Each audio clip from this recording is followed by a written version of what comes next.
हमारे चैनल को सब्सक्राइब करना ना भूलें। यहाँ हजारों कहानियां हैं आपके लिए। जब आदित्य से रहा नहीं गया, आखिर आदित्य से रहा नहीं गया। उसे मेहर और मनाल का उसे अवॉइड करना बिल्कुल भी अच्छा नहीं लगा। उसे महसूस हुआ जैसे वो दोनों जानबूझकर उसे इग्नोर कर रहे हों। धीरे धीरे उसे मेहर से ही जलन होने लगी थी। वो चुपचाप जाकर दोनों भाई बहन के बीच जा बैठा। तो मेहर, अब कब अपनी फैक्ट्री ज्वाइन कर रहे हो, या फिर अभी पढ़ाई के बाद छुट्टी पर जाने का इरादा है? अब इतनी स्टडी के बाद थोड़ा ब्रेक तो बनता है ना, रेस्ट भी जरूरी है। आदित्य ने जानबूझकर लंबा सवाल किया। नहीं जीजू, मैं किसी छुट्टी पर नहीं जा रहा, मेहर ने मुस्कुराते हुए जवाब दिया। मुझे अब अपना काम संभालना है। पापा ने मुझे सब कुछ बता दिया है कि पिछले कुछ दिनों में आप लोगों ने हमारे लिए क्या क्या किया। अगर आप ना होते तो ना जाने क्या होता। सचमुच आपने हमारे परिवार की बहुत मदद की है। मेरी दी बहुत लकी है जो उन्हें आप जैसे पति मिले।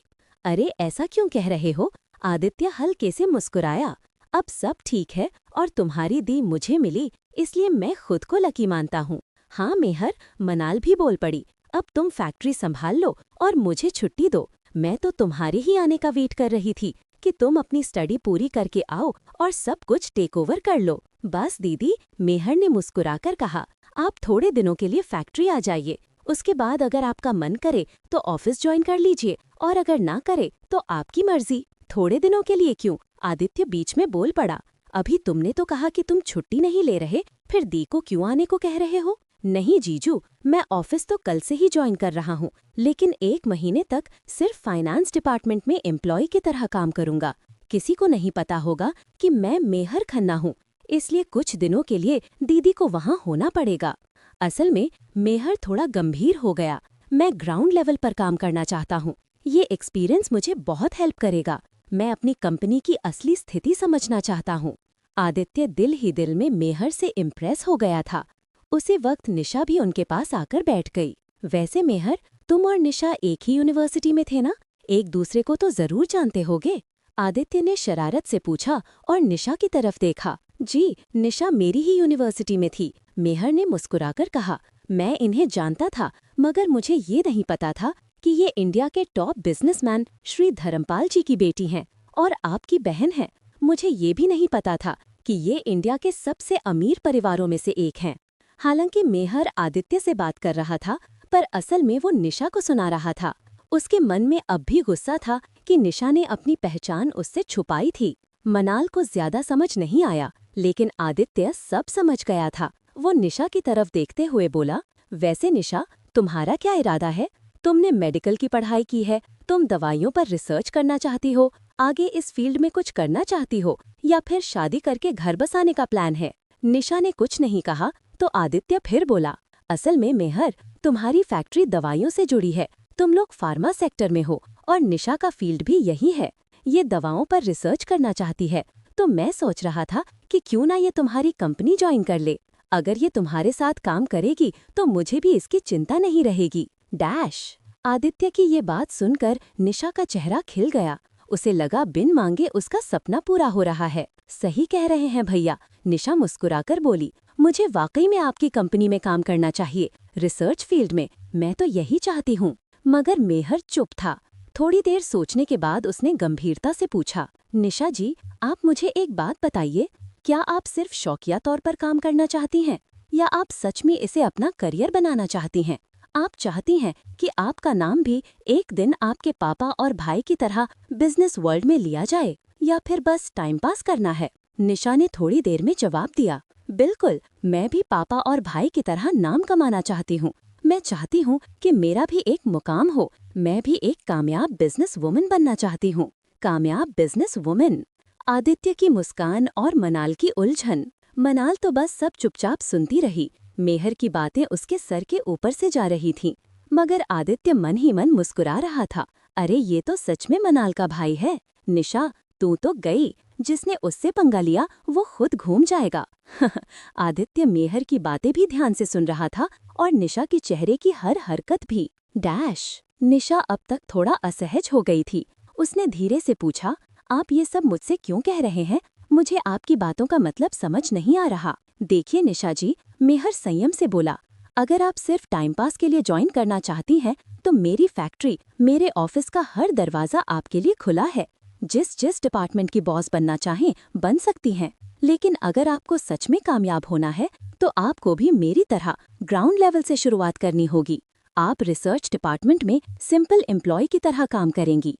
किसी को नहीं पता चलेगा कि आप कौन हैं। तभी आप वाकई में एक सशक्त बिजनेस वुमन बन पाएंगी। देखिए, मनाल ने भी एमकॉम किया है, मगर उसका इंटरेस्ट फैक्ट्री में नहीं है। उसने बस टाइम पास के लिए स्टडी की थी। मुझे लगता है आप सीरियस हैं, इसलिए मैं आपसे ये बात कर रहा हूँ। हमारे चैनल को सब्सक्राइब करना ना भूलें। यहाँ हजारों कहानियाँ हैं आपके लिए। मेहर की सलाह आदित्य को बेहद पसंद आई। उसे लगा कि मेहर एक समझदार और दूरदर्शी लड़का है। असल में आदित्य खुद भी यही चाहता था कि निशा किसी चीज को सीरियसली ले और कुछ हासिल करे।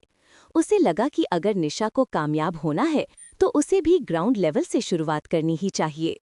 जीजू, मेहर आदित्य से बोला, मैं निशा से कुछ बात करना चाहता हूँ। ये फैक्ट्री ज्वाइन करना चाहती है तो उसे कुछ जरूरी बातें पहले से जान लेनी चाहिए। अगर आपको कोई ऐतराज ना हो तो तुम लोग ऐसा करो। आदित्य मुस्कुराया, मेरे ऑफिस में चले जाओ, वहीं बैठकर बात कर लो।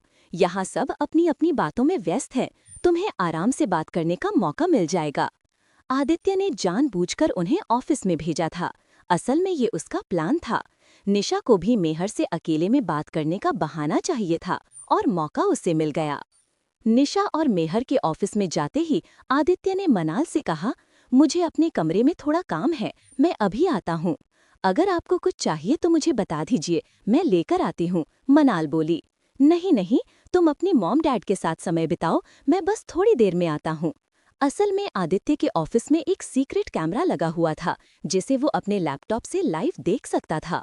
उसे निशा और मेहर की बातचीत सुननी थी क्योंकि ये उसकी बहन का मामला था। वो कोई कोताही नहीं बरतना चाहता था। आदित्य ने लैपटॉप ऑन किया और दोनों को स्क्रीन पर देखा। ऑफिस में दाखिल होते ही निशा ने अचानक मेहर के गले में बाहें डाल दी। निशा, ये क्या कर रही हो? मेहर एकदम पीछे हट गया। दूर बैठो मुझसे, ऐसे बच्चों जैसी हरकत मत करो। तुम हर बार मेरे साथ ऐसा ही क्यों करते हो? निशा ने आंखें भरते हुए कहा।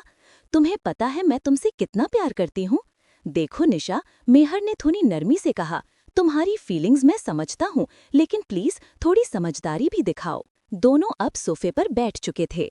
हाँ बताओ, निशा गुस्से से बोली, क्या कहना चाहते हो? जल्दी बोलो, मुझे ज्यादा देर यहाँ नहीं रुकना। देखो निशा, मेहर ने गंभीरता से कहा, जब तुम फैक्ट्री ज्वाइन करोगी तो किसी को ये नहीं पता चलना चाहिए कि तुम आदित्य राजवंश की बहन हो या हम दोनों एक दूसरे को जानते हैं। तुम एक सिंपल एम्प्लॉय की तरह वहाँ काम करोगी। मुझे उम्मीद है तुम समझ रही हो कि मैं क्या कहना चाहता हूँ। बस इतनी सी बात। निशा उठ खड़ी हुई। ठीक है, मैं वहाँ कहूँगी कि मैं बहुत गरीब हूँ, किसी को नहीं जानती, बिल्कुल अनजान हूँ उस दुनिया से। रुको, मेहर ने हाथ बढ़ाकर रोका। मैंने बात अभी पूरी भी नहीं की। अब क्या बचा है कहने को? सब कुछ तो बोल ही दिया तुमने। एक और बात, मेहर थोड़ा सख्ती से बोला, जब तुम फैक्ट्री आओगी ना आगे से डीप गले की ड्रेस पहनना, ना पीछे से, ना ही ऐसी कोई ड्रेसेस जिसमें ये गोरी टांगे या कमर दिखती हों। तुम्हारे कपड़े देखकर लगता है छोटे बच्चे भी ज्यादा ढके हुए होते हैं। निशा मुस्कुराई, पास आकर बैठ गई। उसने उसके गाल खींचते हुए कहा, ठीक है बाबा, ना आगे से डीप ना पीछे से, गोरी कमर भी नहीं दिखेगी। मैं बिल्कुल ढंग से कपड़े पहन कर आऊंगी। और ये क्रॉप टॉप और शॉर्ट्स छोड़ो, मेहर ने अब भी गुस्से में कहा, समझी? आदित्य की हंसी, भाई का संतोष। ये सब देखकर आदित्य अपने कमरे में अकेले बैठकर हंस पड़ा। सचमुच निशा, तूने भी मेरी तरह एक जबरदस्त पीस पसंद किया है। वो खुद से बोल पड़ा। एक मेरी मनाल है जिसे मैं आज तक हैंडल नहीं कर सका, और देखो इस मेहर खन्ना को, एक ही दिन में निशा को काबू में कर लिया। निशा जो किसी की सुनती ही नहीं, मानना पड़ेगा ये लड़का पहुंचा हुआ है। ऑफिस में दोनों की बातचीत अब सामान्य हो चली थी। आदित्य को अब ज्यादा कुछ सुनने की जरूरत नहीं लगी। वैसे भी वो जानता था कि किसी की प्राइवेट बातें सुनना गलत है। उसे निशा की पसंद आई थी और अब उसका मन पक्का हो गया था। मेहर में दम है, उसने सोचा, वो एक दिन जरूर कामयाब बिजनेसमैन बनेगा। अगर कभी जरूरत पड़ी तो मैं भी उसकी हेल्प करूंगा। आखिर मैं आदित्य राजवंश हूँ। आदित्य ने तुरंत किसी को फोन किया। हाँ, मेहर खन्ना की रिपोर्ट तैयार हो रही है ना, उसने पूछा। उधर से जवाब मिला, जी सर, कल सुबह तक सारी रिपोर्ट आपकी टेबल पर होगी। ज्यादातर बातें मैं पता कर चुका हूँ, जो थोड़ी बहुत रह गई हैं उनकी रिपोर्ट आज रात तक फाइनल हो जाएगी। आप बिल्कुल फिक्र मत कीजिए। हालांकि आदित्य को पहले ही यकीन हो गया था कि मेहर अच्छा लड़का है, फिर भी वो पूरी तरह निश्चिंत हो जाना चाहता था। जब तक उसे रिपोर्ट नहीं मिलती वो कुछ भी तय नहीं करेगा। अंत में आदित्य मुस्कुराया और सोचने लगा, जिसने मेरी बहन के लिए इतनी गंभीरता से सोचा, जो खुद भी मेहनत करना चाहता है, वो लड़का बेशक मेरे परिवार के लायक है। हमारे चैनल को सब्सक्राइब करना ना भूलें।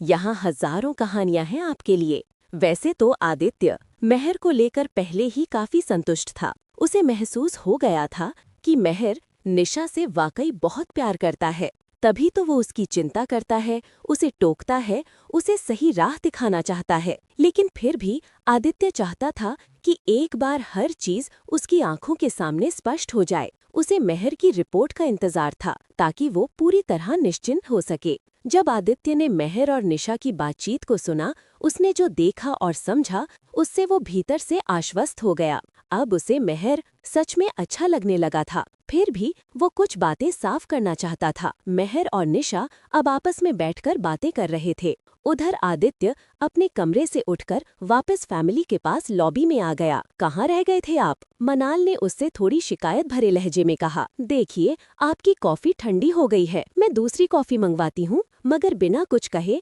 मनाल खुद ही कॉफी लेने चली गई। आदित्य भी उसके पीछे पीछे किचन में चला गया। अरे आप क्यों आ गए? मनाल ने चौंकते हुए कहा। मैं ला ही रही थी, आपको इतनी जल्दी क्या थी? जब इतने नौकर चाकर हैं तो तुम्हें खुद काम करने की क्या जरूरत है? कहते हुए आदित्य ने पीछे से उसकी कमर में बाहें डाल दी। छोड़िए ना, क्या कर रहे हैं आप? कोई आ जाएगा किचन में। मनाल थोड़ी घबरा गई। मुझे लगता है नैना अंदर आ रही है। कहते हुए वो खुद को छुड़ाने की कोशिश करने लगी, लेकिन आदित्य ने उसे छोड़ा नहीं बल्कि और कस के पकड़ लिया। जब मैं तुम्हारे पास आता हूँ तो तुम हर बार यही क्यों कहती हो कि कोई आ जाएगा? मैं तुम्हारा पति हूँ। अपनी बीवी के पास आने के लिए मुझे किसी की परवाह नहीं। चाहे नैना आए चाहे मॉम, मुझे कोई फर्क नहीं पड़ता। मनाल मन ही मन सोच रही थी, पता नहीं आदित्य को कभी कभी क्या हो जाता है। ठीक है, मानती हूँ आप किसी से नहीं डरते, मगर कॉफी गिर जाएगी। मैंने कप में कॉफी डाल दी है, कहीं ये फिर से ठंडी ना हो जाए। कोई बात नहीं,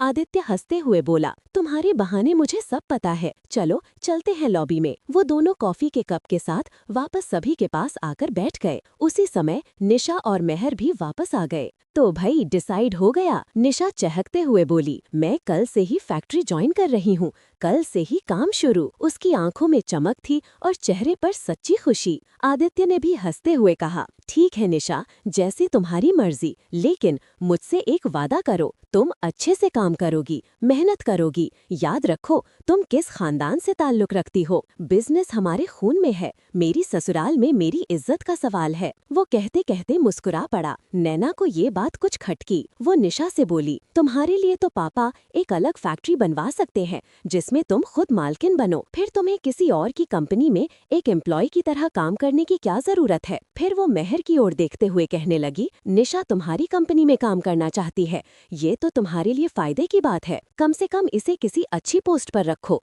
इसके वहाँ काम करने से तुम्हारी फैक्ट्री की तो इज्जत ही बढ़ेगी। आखिर सबको पता है निशा कौन है। मेहर कुछ कहता उससे पहले ही धर्मपाल जी ने बात संभाल ली। नैना, उन्होंने शांत और ठोस आवाज में कहा, अगर मेरी बेटी को वाकई कामयाब होना है तो थोड़ा ग्राउंड लेवल पर काम करना जरूरी है। मैंने खुद अपने पिता के कहने पर सबसे नीचे से काम शुरू किया था। असल जिंदगी को जानना जरूरी होता है। जितना ज्यादा वो सीखेगी उतना अच्छा होगा। मुझे पूरा विश्वास है कि निशा एक दिन जरूर कामयाब होगी। आदित्य और अधिराज की तरह वो भी मेरा नाम रोशन करेगी। वातावरण थोड़ी देर के लिए गंभीर हो गया। सब उस बात को लेकर सोच में डूबे। फिर बातचीत का सिलसिला दोबारा शुरू हुआ। सब लोग देर तक बैठे, बात करते रहे और फिर डिनर के बाद सभी मेहमान लौट गए। डिनर के बाद धर्मपाल जी अकेले लॉन में टहल रहे थे। उन्हें अकेले देखकर आदित्य उनके पास आ गया। डैड, मैं देख रहा हूँ आप थोड़े सोच में हैं। सब ठीक तो है ना? अगर कुछ है तो आप मुझसे बात कर सकते हैं।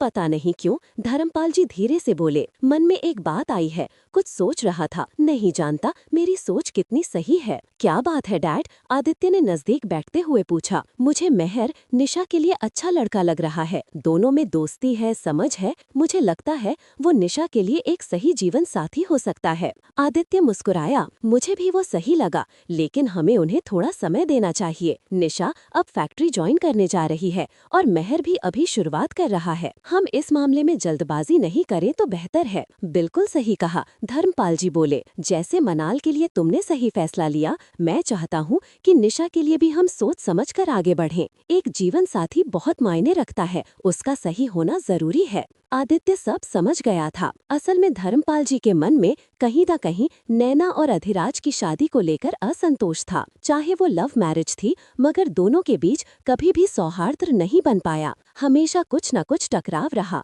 इसलिए अब वे चाहते थे कि जो भी रिश्ता बने वो गहराई और समझदारी से बने, जैसे मनाल और आदित्य का था, सच्चा, मजबूत और भरोसेमंद। अब वो यही चाहते थे कि निशा के लिए भी एक ऐसा ही रिश्ता बने। हमारे चैनल को सब्सक्राइब करना न भूलें। यहाँ हजारों कहानियां हैं आपके लिए। आदित्य अपने डैड की बात अच्छे से समझ चुका था। असल में नैना और अधिराज के बीच कभी ठीक से निभ नहीं पाई थी। भले ही उनकी लव मैरिज थी, मगर शुरू से ही दोनों के रिश्ते में खटास रही। इसीलिए धर्मपाल जी अब चाहते थे कि जैसे मनाल आदित्य के लिए बिल्कुल परफेक्ट रही, वैसे ही निशा के लिए भी कोई ऐसा जीवन साथी मिले, समझदार, स्थिर और सच्चा। अपने डैड की बातों के बाद आदित्य को पूरा यकीन हो गया था। उसने जो निशा और मेहर को लेकर सोचा था वो बिल्कुल सही था। अब वो इस विषय में निशा से खुलकर बात करना चाहता था, क्योंकि मेहर को कामयाब होने के लिए अभी वक्त चाहिए था। उसे कई जिम्मेदारियों को पूरा करना था। निशा को बस एक ही डर था, कहीं निशा की जल्दबाजी उनके रिश्ते को खराब न कर दे। निशा धर्मपाल राजवंश की बेटी थी, बिल्कुल लाड़गार में पली, हर नखरे उठे हुए। मेहर को उसके स्टैंडर्ड के मुताबिक खुद को खड़ा करने के लिए समय चाहिए था। निशा को वो वक्त देना पड़ेगा, ये बात मेहर खुद भी अच्छी तरह समझता था। इसके साथ साथ उन दोनों को फिलहाल अपने रिश्ते को सीक्रेट भी रखना था, क्योंकि ये उनके प्रोफेशनल माहौल के लिए जरूरी था। मेहर समझदार लड़का था, लेकिन निशा थोड़ी भावुक और जल्दबाज थी। बस यही सोचते हुए आदित्य अपने कमरे में आ गया।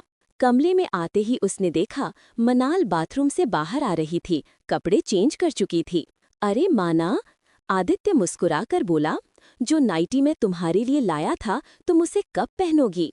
हमेशा वही बोरिंग लाउड सूट पहनती रहती हो। एक बार तो पहन कर दिखाओ, जरा मैं भी देखूं कि तुम उसमें कैसी लगती हो। मनाल ने बड़ी बड़ी आंखें करके उसे घूरा। आदित्य उसके पास आ गया और बोला, ये बहुत खराब है जो तुम मुझे यूं घूरती हो। लगता है जैसे मैं तुम्हारी आंखों में डूब जाऊंगा। वैसे तुम्हारी आंखें हैं भी बहुत खूबसूरत। मनाल मन ही मन सोच रही थी, कितने दिन से सब नॉर्मल चल रहा था, आज फिर से इन्हें रोमांस का दौरा पड़ गया है। बिल्कुल शादी के शुरुआती दिनों जैसा बिहेव कर रहे हैं। वो पीछे हटने लगी। आदित्य ने उसके दोनों हाथ दीवार से टिकाए और बोला, वैसे दूसरों को बस में करने का टैलेंट तुम्हारे खानदान में जन्मजात होता है क्या, या तुम लोग इसकी ट्रेनिंग लेते हो? जो भी सामने आता है उसे अपनी मुट्ठी में कर लेते हो। मनाल को कुछ समझ नहीं आया कि आदित्य किसकी बात कर रहा है। कहीं ये कोई नशा वशा करके तो नहीं आ गए? वो सोचने लगी, कैसी अजीब अजीब बातें कर रहे हैं। असल में आदित्य क्या कहे, उसकी बहन निशा उसके साले पर फिदा हो रही है और उसका साला वो निशा को इंस्ट्रक्शन दे रहा है, ये मत पहनो वो मत पहनो। वो भी मान रही है, जबकि एक मनाल है जो उसकी कानूनन पत्नी है, मगर उसकी एक भी बात नहीं मानती। मैं वो आदित्य हूँ, उसने मन ही मन सोचा, जिसका एक फैसला बिजनेस की दुनिया में तूफान ला देता है।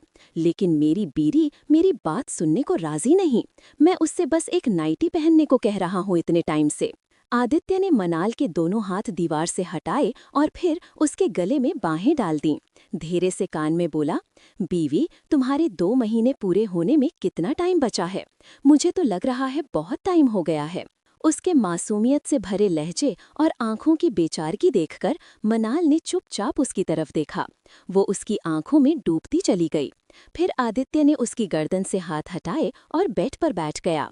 मनाल, जब मेहर फैक्ट्री का काम ठीक से संभाल लेगा, तुम फ्री हो जाओगी तो हम दोनों छुट्टी लेकर घूमने चलेंगे, कहीं दूर, बस तुम और मैं। ठीक है, मनाल बोली। मेहर आज यही कह रहा था, दीदी बस 1 महीना और फैक्ट्री में साथ रहिए।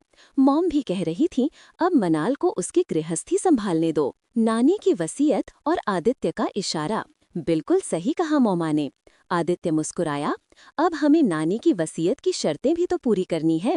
ऐसे कैसे होंगी वो शर्तें पूरी? हाँ, मनाल को पहले समझ नहीं आया, लेकिन थोड़ी देर में जब उसे आदित्य के इशारे का मतलब समझ आया तो उसने सिर हिलाते हुए कहा, इसका कोई इलाज नहीं है, घूम फिर कर बात वहीं ले आते हैं। हाँ, वो अलमारी से 2 ब्लैंकेट्स निकालने लगी, एक आदित्य के लिए और एक अपने लिए। ब्लैंकेट्स देखकर आदित्य ने मन ही मन सोचा, कोई बात नहीं, जितने मर्जी अलग अलग ब्लैंकेट निकाल लो, सोऊंगा तो मैं तुम्हारी ही ब्लैंकेट में और तुम मेरी बाहों में। हाँ, आदित्य को मुस्कुराते देख मनाल ने एक आईब्रो उचकाकर पूछा, क्या हुआ?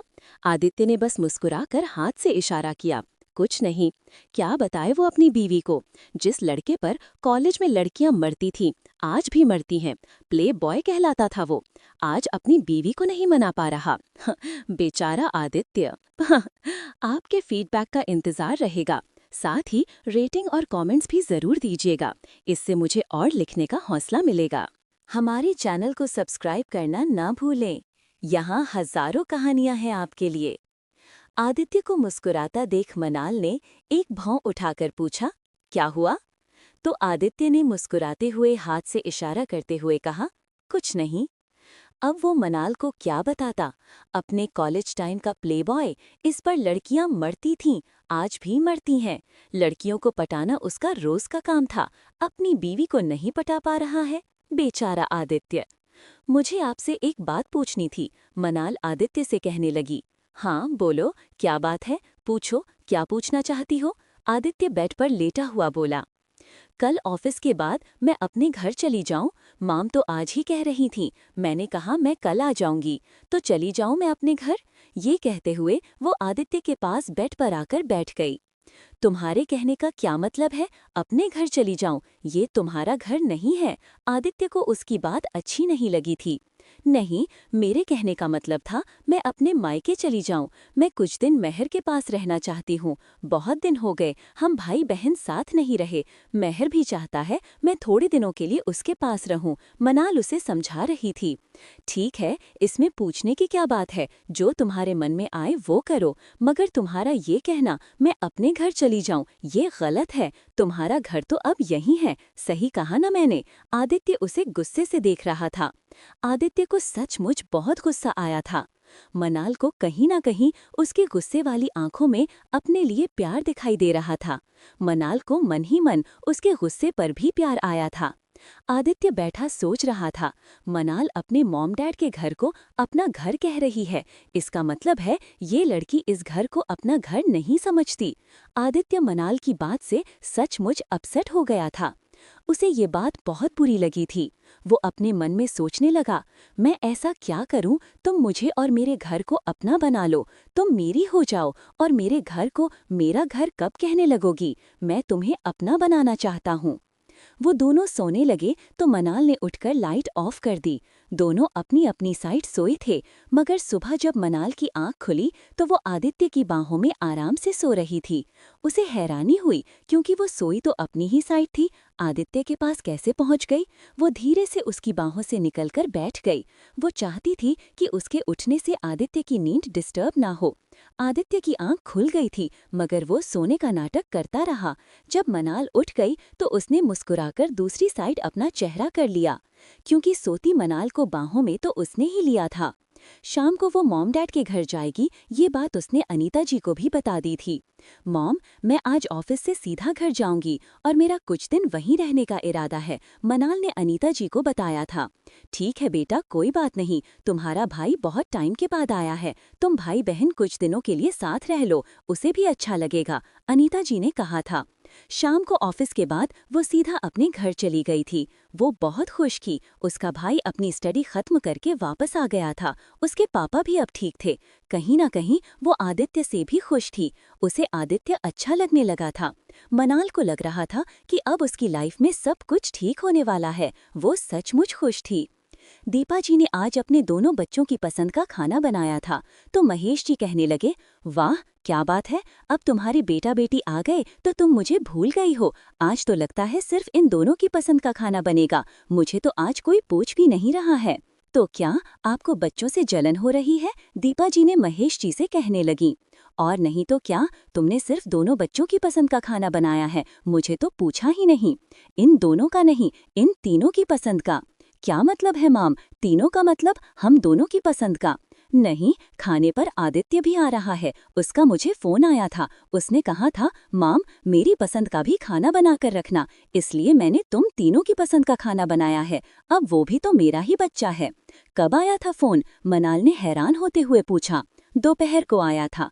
ये सुनकर मनाल परेशान हो गई, कब आने वाले हैं, बस आता ही होगा। मनाल जल्दी से खड़ी हो गई, क्योंकि उसने अपनी शादी से पहले वाले कपड़े पहन रखे थे। उसने सिर्फ एक फ्रॉक पहनी हुई थी जो उसके घुटनों तक आती थी। शादी के बाद उसने सिर्फ साड़ी और सूट ही पहने थे और आदित्य के सामने वो हमेशा हद में रही थी। मैं जल्दी से कपड़े बदल आऊं, इससे पहले आदित्य आ जाए, वो सोचती हुई खड़ी होने लगी। अभी मनाल जाने के लिए खड़ी ही हो रही थी कि आदित्य अंदर आ गया, उसके साथ में निशा भी थी। दोनों भाई बहन अंदर आ गए। लगता है हमारे ही वेट हो रही थी, अंदर आते ही आदित्य बोला। उसने बैठते हुए एक नज़र मनाल पर डाली। वो पिंक कलर की फ्रॉक में बालों को थोड़ा ऊपर उठाकर बांधे हुए बिना मेकअप के बहुत प्यारी लग रही थी। आदित्य उसे देखकर मुस्कुराने लगा, उसे मनाल पर बहुत प्यार आया था। आदित्य वहां बैठकर बात तो महेश जी और दीपा जी से कर रहा था, मगर नजरों में शरारत भरकर मनाल को देख रहा था। मनाल को आदित्य की नजरों की शरारत देख रही थी। मनाल सबके बीच वहां बैठकर बहुत अनकंफर्टेबल फील कर रही थी। पता नहीं क्यों उसे आदित्य की नजरें झेलनी थोड़ी मुश्किल हो रही थी। उसके साथ ऐसा पहली बार हो रहा था। वो बहाना बनाकर खड़ी होने लगी। मनाल, मैं सीधा ऑफिस आ रहा हूँ, मुझे फ्रेश होना है, चलो तुम्हारे रूम में चलते हैं, वहीं पर मैं मुंह हाथ धो लूंगा। ये कहते हुए वो खड़ा हो गया। ना चाहते हुए भी मनाल को उसके साथ जाना पड़ा। क्या आदित्य मनाल को कमरे में ले जाकर उसके साथ कोई शरारत करने वाला है? निशा आदित्य के साथ क्यों आई है? आदित्य मनाल के साथ क्या करने वाला है?